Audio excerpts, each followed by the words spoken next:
Hi friends, இன்றைக்கி என்ன பார்க்க போகிறோன்னா எங்கள் வீட்டு கிருஷ்ண ஜெயந்தி தாங்க.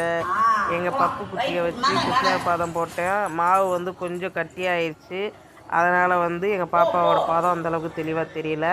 ஆனால் என் தங்க பிள்ளை அழகாக நடந்து வந்தாங்க. ரொம்ப நாள் ஆசை. இந்த 2 வருஷமாக என் தங்க பிள்ளைய வச்சு நான் கிருஷ்ணர் பாதம் போட்டு கிருஷ்ண ஜெயந்தி கொண்டாடுறேன்.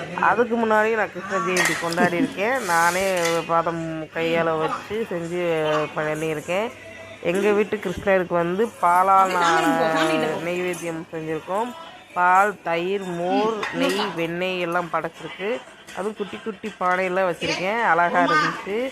இந்த குட்டி குட்டி பானையும் நான் ஆஃபர் போர்டில் மீஷோவில் வாங்கினேன். உங்களுக்கு யாருக்கும் என்ன கமெண்ட்டில் சொல்லுங்கள். அப்புறம் முறுக்கு, அதிரசம், சீடை, தட்டை எல்லாம் சாமிக்கு நெய்வேத்தியமாக படைச்சாச்சு.